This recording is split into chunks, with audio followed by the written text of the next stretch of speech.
Picture this, you inherit your great-great-grandfather's property, complete with a stunning lake that's been in your family since 1873. The ducks are quacking, the water sparkling, and life is perfect. Then suddenly, knock knock, your friendly neighborhood HOA president shows up at your door, not with cookies, but with a demand letter and, wait for it, a gun on his hip, claiming your family lake now belongs to the community. I'm talking about a lake that existed before their precious little subdivision was even a twinkle in some developer's eye. A lake that's been on official maps longer than most people have been alive. But apparently, Karen from the HOA board thinks she can just waltz over and claim it like she's Christopher Columbus discovering America. And the best part? The absolute best part? When they finally brought out the big guns, literally and figuratively, thinking they'd intimidate me into submission, someone decided to actually check the property lines. And let me tell you, what happened next was so satisfying, so absolutely perfect, that even the ducks on my lake probably applauded.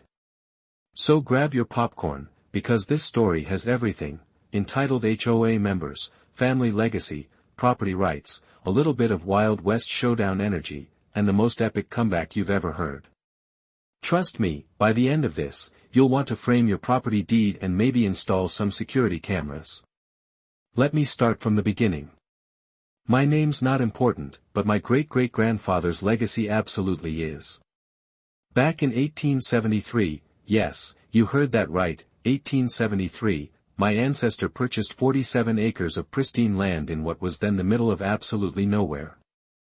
We're talking about a time when people still traveled by horse and buggy, when electric lights were considered witchcraft, and when HOAs were thankfully just a terrible idea that hadn't been invented yet. This wasn't just any random plot of land.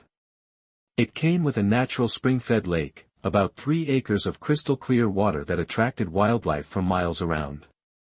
My great-great-grandfather built his homestead right there, raised his family, and passed down not just property, but a piece of American history. Fast forward through 5 generations of my family calling this place home. Through the Great Depression, 2 world wars, the rise and fall of disco, and somehow, miraculously, we managed to keep it in the family.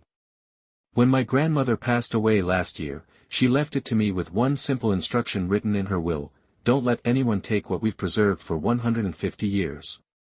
Little did I know, Grandma wasn't just being sentimental. She was giving me a warning. Here's where our story takes a turn from heartwarming inheritance tale to full-blown property rights thriller. About 5 years ago, while I was living in the city, completely unaware of what was brewing, some genius developer decided that the area around our family property was perfect for a luxury subdivision.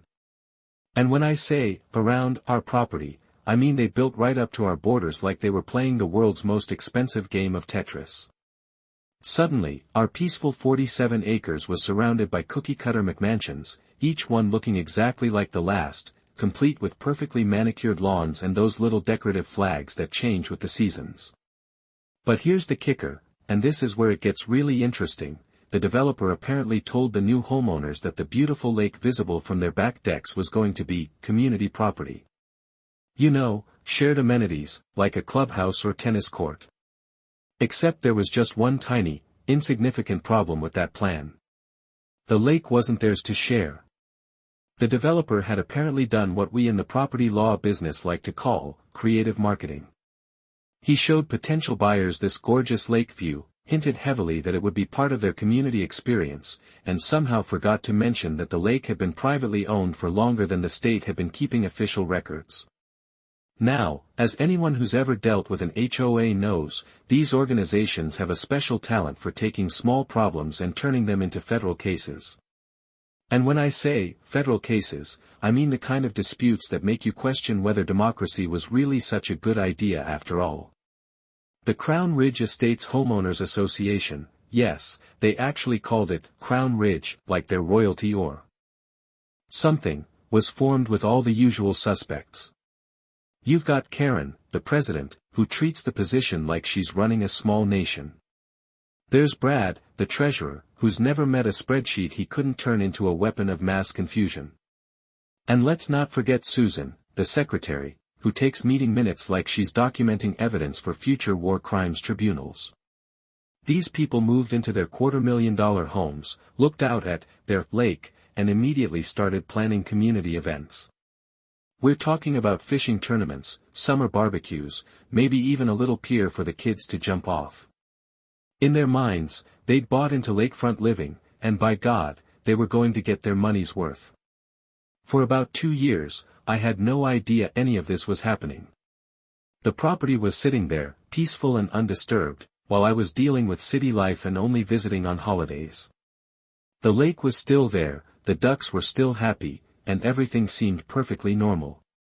But behind the scenes, the HOA was getting more and more frustrated. See, they'd been trying to access their lake, but there was this annoying little problem: there was no public access to it. Every single path to the water went through private property. My private property. At first, they tried the subtle approach. A few residents started taking nature walks that somehow always ended up at the edge of my property line. Then they got a little bolder, with people actually walking down to the lake like they owned the place. Some even brought fishing poles and picnic baskets, turning my family's private sanctuary into their personal recreation area. Now, I want to be clear here.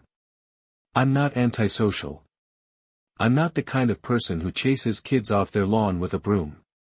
But there's something fundamentally different between being neighborly and having strangers treat your backyard like a public park. Especially when that backyard happens to include a 150-year-old family legacy. The first time I actually encountered these trespassers, I was out checking on the property after a storm. I'm walking around, making sure no trees had fallen, when I see a family having a full-blown barbecue on my shoreline. They had folding chairs, a portable grill, and were letting their kids splash around in the water like they were at a public beach. I approached them politely, and I want to emphasize the word politely, and explained that this was private property. You know what the dad said to me? He actually said, "Oh, we live in Crown Ridge Estates." The HOA told us the lake was part of our community amenities. I'm standing there, literally standing on land that my family has owned since before his great-grandfather was born, and this guy is telling me that his HOA has claim to it. The audacity was so breathtaking, I actually laughed out loud. Not because it was funny, but because my brain couldn't process that level of entitlement. That's when I knew I was dealing with something bigger than just a few confused neighbors. This was organized. This was systematic. And this was about to become a war. The next week, I got my first official communication from the Crown Ridge Estates HOA. It wasn't a friendly introduction or a neighborly, "let's work this out," kind of letter. No, this was a full-blown legal demand, complete with fancy letterhead and threatening language that would make a mob boss proud. The letter, and I'm paraphrasing here because the actual legal language was somehow both boring and insulting at the same time, basically said that the lake had been traditionally used by the community, and that my blocking access was creating a public nuisance. They demanded that I immediately provide reasonable access to what they called the community lake. Community lake. The community lake. They were literally trying to rename my family's private property. But wait, it gets better. The letter also informed me that if I didn't comply with their demands within 30 days, they would be forced to explore all available legal remedies to protect the community's interests. They were threatening to sue me for denying them access to my own property. At this point, I'm thinking this has got to be some kind of mistake. Maybe their lawyer is just really bad at property law. Maybe they genuinely don't understand how ownership works. So I decided to be the bigger person and actually go talk to them face to face. I showed up at their next HOA meeting with copies of my property deed, survey maps, and a folder full of historical documents proving my family's ownership going back to 1873. I figured we'd clear this up in 5 minutes, maybe share a laugh about the misunderstanding, and everyone could go back to their normal lives. Boy, was I wrong.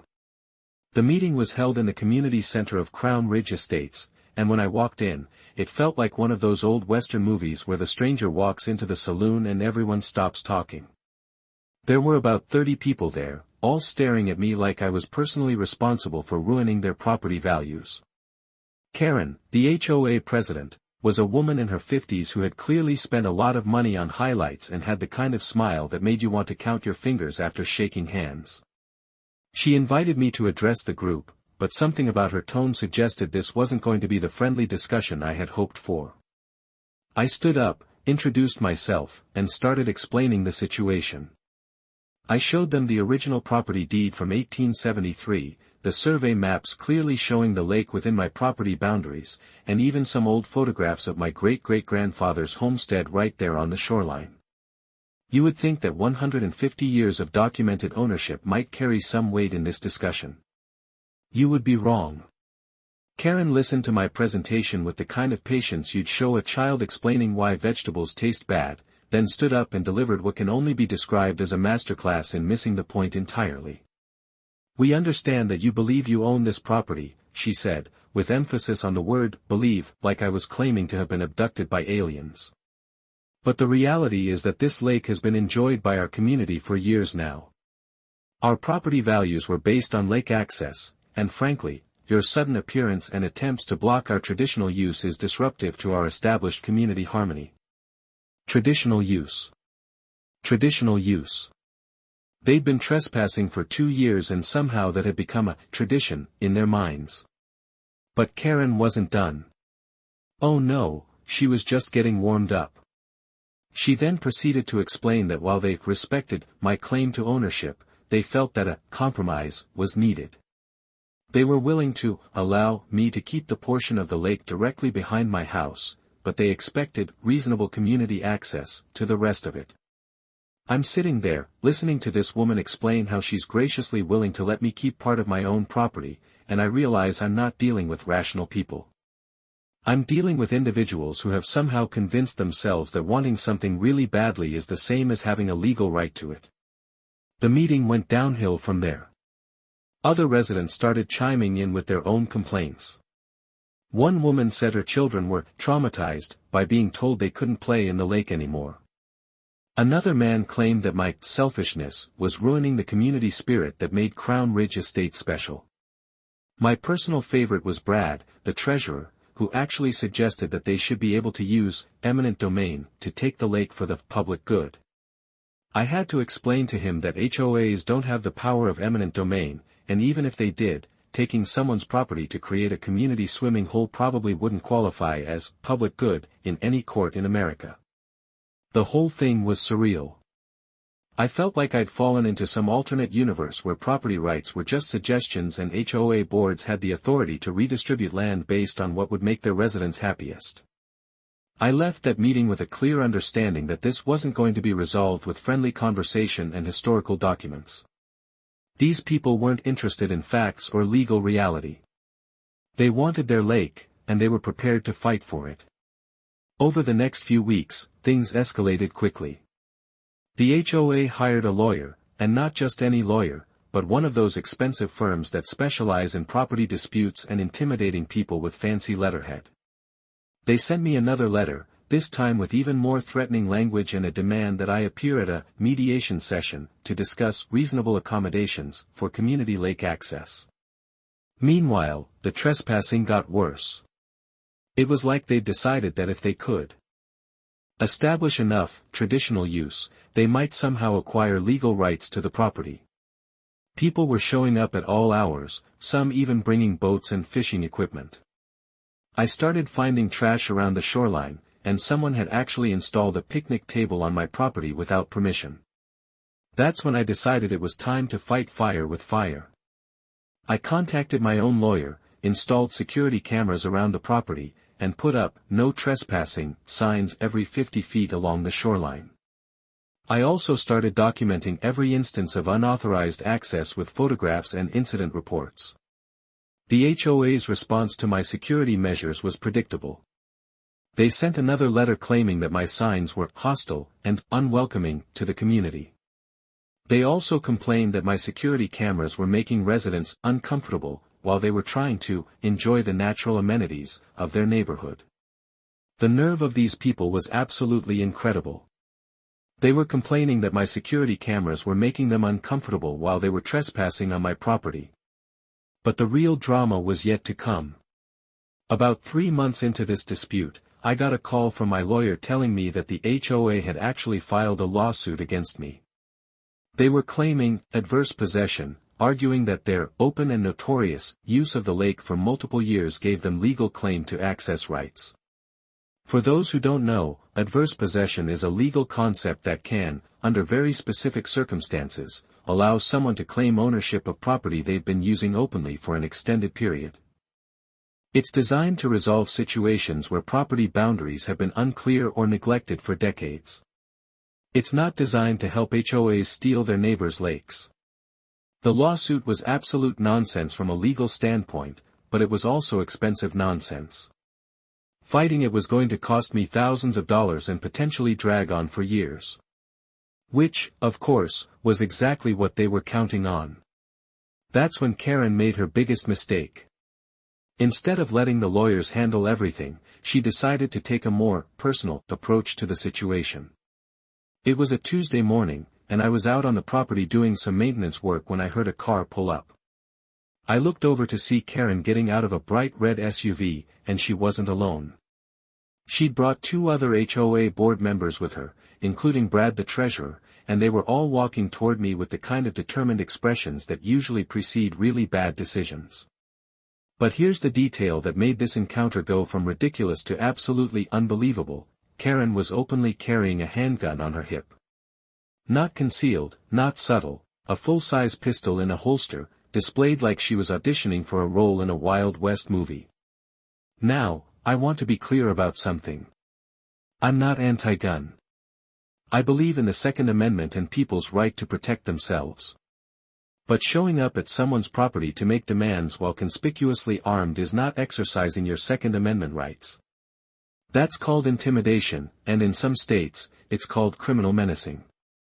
Karen approached me with her 2 sidekicks flanking her like bodyguards and launched into what can only be described as the most entitled speech I've ever heard in my life. "We've tried to be reasonable," she said, her hand resting casually on her gun. "We've tried to work with you through proper channels. But you're being stubborn and selfish, and it's time for this nonsense to end. Our community has rights, and you're going to respect them." I'm standing there, on my own property that my family has owned for 150 years, being lectured about rights by a woman with a gun who's essentially threatening me to give up my legal property to her HOA. She then proceeded to outline what she called a final offer.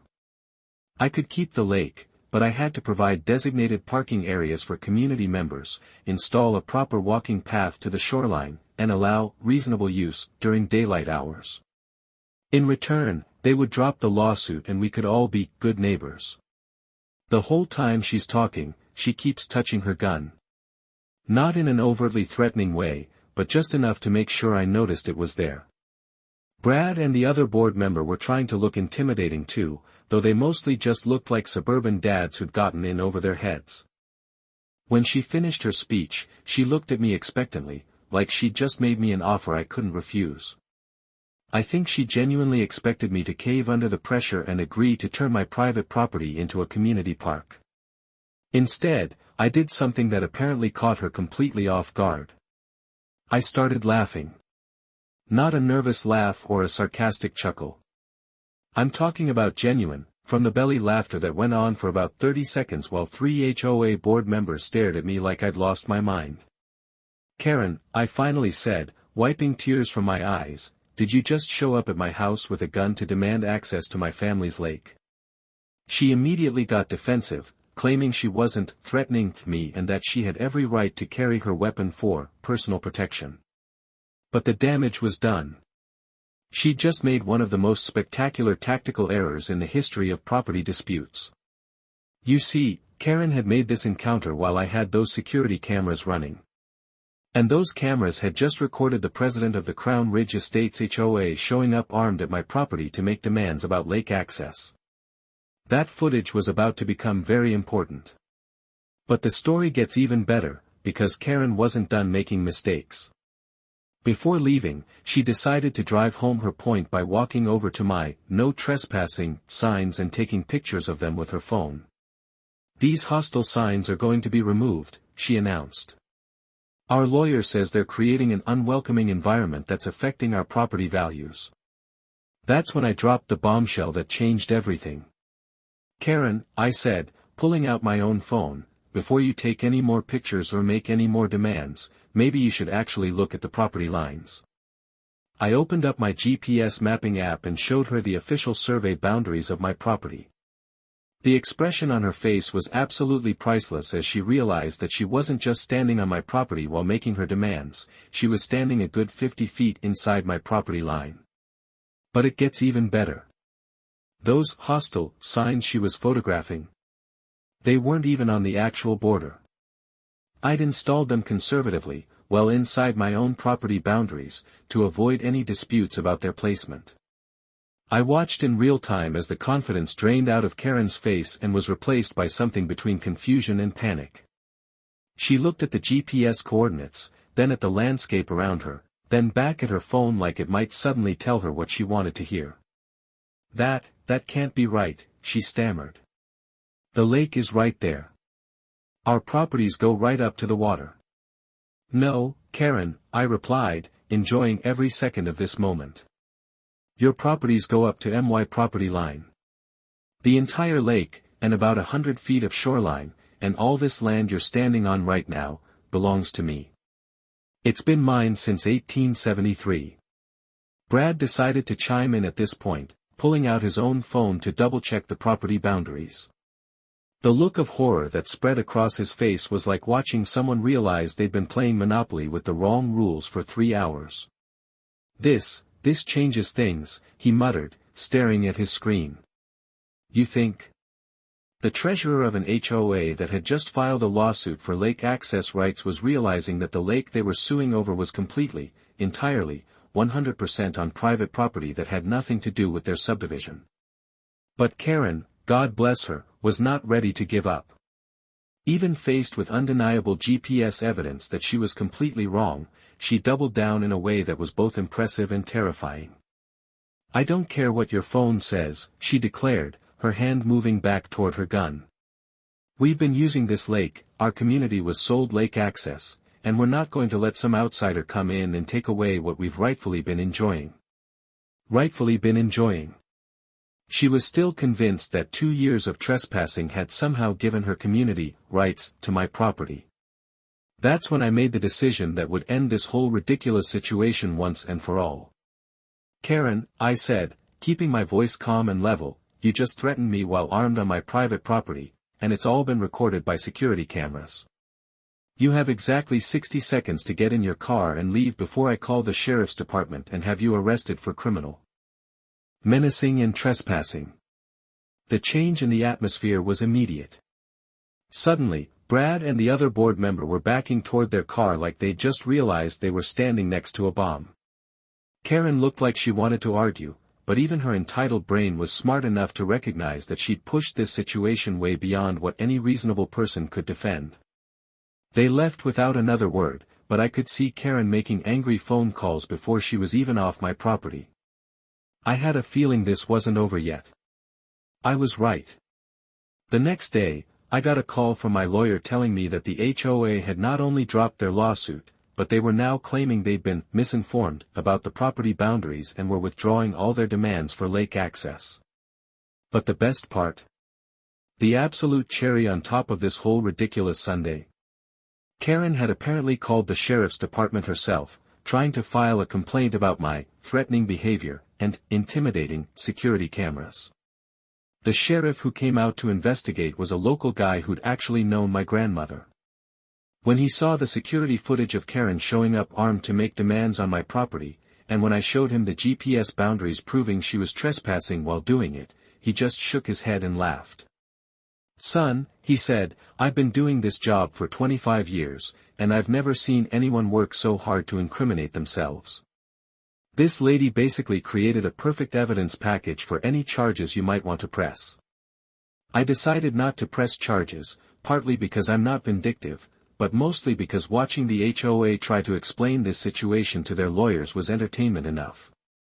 Karen quietly resigned from the HOA board about a week later, and I heard through the grapevine that several of the Crown Ridge Estates residents were pretty upset when they learned their HOA president had been making armed demands for access to someone else's private property. The final twist in this story came about a month later, when I received an official letter from the Crown Ridge Estates HOA's new leadership. It was an apology. Not just a simple, "sorry for the misunderstanding" note, but a formal, legal document acknowledging that they had been wrong about the property boundaries, wrong about their access rights, and wrong about pretty much everything related to my lake. But here's the kicker, they also included a request asking if I would be interested in selling lake access rights to their community for fair market value. After everything that had happened, after armed confrontations and lawsuits and property line disputes, they were still hoping they could somehow get access to the lake. I wrote back with a simple response, "No, thank you. Some people never learn. But some stories have perfect endings. My 150-year-old lake is still exactly where it's supposed to be, the ducks are still happy, and I've got the most entertaining security camera footage in the history of property disputes." The Crown Ridge Estates HOA learned a valuable lesson about property rights. Karen learned that GPS maps are more reliable than wishful thinking, and I learned that sometimes the best way to handle entitled neighbors is to let them incriminate themselves on camera. And the lake? It's still there, still beautiful, still private, and still belongs to my family after 150 years. Some things are worth fighting for, even when the fight involves HOA boards, lawyers, and suburban women with guns who think they can intimidate you into giving up your inheritance. The moral of this story? Know your property lines, install security cameras, and never underestimate the power of entitled people to make spectacularly bad decisions when they really want something that doesn't belong to them. Oh, and one more thing, if you're ever planning to make armed demands on someone else's property, maybe check a GPS map first. Just a suggestion.